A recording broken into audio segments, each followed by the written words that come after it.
Yo les gars, qu'est-ce qui s'est passé hier soir? C'est quoi ce résultat-là? C'était le Real ça? Ou c'était le groupe organisé des mannequins? Dites-moi tout simplement parce que je comprends rien. Je comprends absolument rien. Et moi d'ailleurs, je suis pas dessus. Je suis pas dessus de ce qui s'est passé. Je suis plutôt énervé. Et vous savez contre qui? Énervé contre le président de ce groupe organisé des mannequins, c'est-à-dire Ancelotti. Comment tu peux nous sortir un tel classement, une telle composition à ce niveau de la compétition, à une finale les gars? Comment tu peux nous titulariser Mendy, secrétaire des mannequins? Comment tu peux nous titulariser je sais pas qui, Tchouaméni? Encore qui? Vasquez. Alors on va me dire, ils ont joué les précédents matchs, ils étaient bons. Mais elle était où la réaction quand on a commencé à encaisser 1, 2, 3, 4, 5 buts? C'est trop les gars. C'est trop. Moi je suis complètement énervé contre Ancelotti. Hier il est complètement passé à côté. Et ça fait 2 fois maintenant qu'il prend l'eau.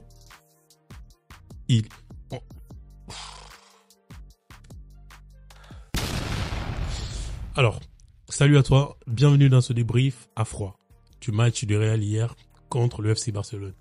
Qu'est-ce qui s'est passé? On n'a pas compris. Premier point, on va parler de ce match de mannequins que le Real nous a sorti, les gars. C'est un match de mannequins, je n'ai pas du tout compris. Alors, cette composition, déjà, on l'a vu.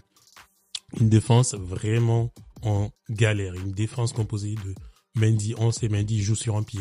Il y a qui? Rudiger, il s'en sort pas mal, celui-là. Courtois, c'est le seul sauveur de la formation. Tchouaméni, c'est la star de l'équipe. Le mannequinat, vous savez très bien, il marche sur le côté. Vous avez encore qui? Vasquez dans cette formation qui a fait ce qu'il a pu. Offensivement, il a apporté. Mais défensivement, les gars, zéro. Je l'ai dit sur ma page hier, Vasquez et Tchouaméni, c'est un duo de fous, les gars. Ils sont tous les deux éclatés au sol. On ne comprend absolument rien. Personne n'est là pour rattraper l'autre, les gars. Valverde, les gars, il était obligé de se déplacer pour venir rattraper les problèmes de ces deux joueurs-là. Mais comment ils peuvent être nuls à ce point? Comment ils n'ont pas su que c'était une finale? C'était pas possible. Et vous l'avez vu, le gars, le Real était en totale difficulté. Première mi-temps, on arrive à combiner, on marque, Mbappé. On pense que tout est bon, tout est joli. Mais le Barça se réveille parce que il y a un joueur qui marque un but important. Il y a Lamine Yamal qui marque le but le plus important du match, les gars. Son but, c'est un but de grand. Je pense que des 5 buts du Barça, c'est le but le plus important de la rencontre. Et comment il le marque, les gars? C'est ce qui m'énerve d'ailleurs dans cette équipe. Le Real avait une défense qui ne faisait que dormir, roupiller.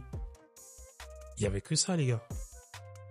Et ce qui m'embête dans ce classement, comme je vous l'ai dit, c'est le fait que Mendy est joué. Vous savez très bien que Mendy a du mal à revenir en ce moment, rattraper ses adversaires. Il a cette difficulté-là. On l'a vu sur le but de Lamine Yamal. On l'a vu également sur le but de Baldé. Le gars, il revient très difficilement. On sait qu'il est à 30 à 40% et Ancelotti s'entête à le titulariser. Et c'est ce qui est énervant. Vasquez aussi se fait dépasser par qui? Par Rafinha, par Baldé, par tous les joueurs de côté gauche. Vasquez, il s'en sort pas. Tchouaméni, comme je vous l'ai dit, c'est le plus grand mannequin du Real de Madrid. Ce joueur, est-ce qu'il se regarde un peu? Est-ce qu'il débriefe un peu ses matchs? Est-ce qu'il regarde nos vidéos, les gars? Est-ce qu'il regarde nos vidéos? On comprend pas. On comprend pas comment il fait ses démarches sur le terrain. Je sais pas moi. Il a du mal déjà à rattraper ses adversaires et lui, il ne rattrape personne, il n'anticipe personne, il ne relance pas correctement. Je comprends pas. Et Ancelotti qui essaie de le sauver, de le prendre au milieu, de le mettre en défense pour voir comment il va s'en sortir, mais ça ne va pas du tout, les gars. C'est une déception totale. La défense, il est complètement passé à côté de la plaque. C'est un match complètement raté. Ce qui m'a énervé, comme je vous l'ai dit, chez Ancelotti aussi, c'est le fait qu'il a mis du temps à réagir. Cette réaction, elle était trop tardive. On est rentré à la mi-temps, on est revenu avec qui? On est revenu avec un seul changement. La sortie de qui? De Camavinga. Camavinga aussi, c'est le 4e joueur des mannequins du Real de Madrid, tout simplement. Après Vinicius, Mendy, Tchouaméni, Vasquez, il y a Camavinga aussi, parce qu'on n'a pas compris, lui. Dès que les niveaux s'élèvent, des fois, il se perd. Et il part dans tous les sens. Et je pense qu'il doit progresser sur cet aspect aussi. Parce que le milieu dans sa composition, il était pas mal. Le milieu dans sa composition, il était pas mal. Il y avait Bellingham, Camavinga, Valverde. Mais ils n'ont pas pu produire du jeu. C'est cela, en fait. C'est sur ce point-là qu'on attend Ancelotti. Il est passé où le jeu que vous faites à l'entraînement? Vous faites quoi, les gars? Vous vous appuyez que sur des individualités? Et je pense que c'est sur ce point que le Barça nous mord très souvent. Le Real ne joue pas beaucoup, il ne produit pas grand-chose. Il s'appuie sur ses individualités. Et si un jour, ces individualités s'éteignent, mais c'est la catastrophe. Hier, c'était le naufrage. Et 1, et 2, et 3, et 4 à la mi-temps. Moi, je l'ai dit, le match, il était complètement plié. C'était KO premier round, c'était fini. C'était le premier point. Le deuxième point, les gars, c'est le manque de réaction du Real de Madrid, les gars. Le manque de réaction du Real est énervant. Ce Real, justement, a perdu sa solidarité. Les gars, à chaque fois qu'il joue contre le Barça, il perd sa solidarité, il perd sa solidité, il perd sa compacité. Je comprends pas. J'ai l'impression qu'ils sont tétanisés, ils sont terrorisés par l'effet du Classico. Je pense que c'est ce qui leur arrive. Essayez de voir tout simplement comment les autres clubs, les Manchester City, les Liverpool, jouent contre le Real. Quand ils jouent contre le Real, ils sont un peu tétanisés, les Bayern et tout. Et je pense que le Real aussi, à chaque fois qu'ils rencontrent le Barça, ils ont ce petit souci-là. C'est ce qui revient souvent. Je sais pas, vous pouvez me dire en commentaire ce que vous pensez, mais je pense qu'hier et le match du 4-1, le Real a des moyens, mais ils ont du mal justement à exprimer leur jeu. Et ce Real qui a du mal à réagir, je comprends pas comment ils sont, parce que hier on avait deux équipes différentes sur le terrain. Une équipe qui était complètement morte, qui est le Real Madrid, et une équipe qui avait envie de dévorer l'adversaire. Et le Barça, ils nous ont vraiment dévoré hier. Ils nous ont vraiment dévoré. Et moi, ça m'a dessus. Ça m'a vraiment dessus. Ça m'a vraiment énervé du Real de Madrid parce qu'ils n'ont absolument rien proposé. Niveau jeu, Bellingham, il s'est éteint. Les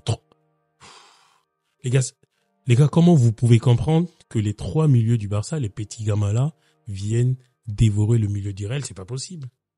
C'est inadmissible. Le niveau qu'affichent ces garçons, c'est incroyable. C'est incroyable. Pedri, Gavi et Casado, des gamins comme ça qui... J'en peux plus. C'est tout ce qui m'énerve tout simplement. Alors, comme je vous l'ai dit, ce manque de réaction du Real, ajouté au manque de réaction également d'Ancelotti, sont venus nous mettre dans la mouise la plus totale. Alors que Ancelotti ne vienne pas dire à la conférence que tout ce que le Real a proposé était nul. Il y a que Mbappé qui s'en est sorti. Qu'ils ne nous le disent pas, il faut qu'il s'ajoute aussi dedans parce que lui aussi il a été complètement nul, il a été totalement nul. Ce qu'il a proposé, ces changements, pour s'arrêter un peu sur ces changements, le changement qu'il a fait, les changements qu'il a effectués, c'est-à-dire de replacer Valverde sur le latéral droit, de mettre Asensio dans l'axe et de mettre Fran Garcia au niveau du latéral gauche, c'était le classement qui devait commencer, les gars. Et tu mets au milieu Camavinga, Bellingham et Ceballos.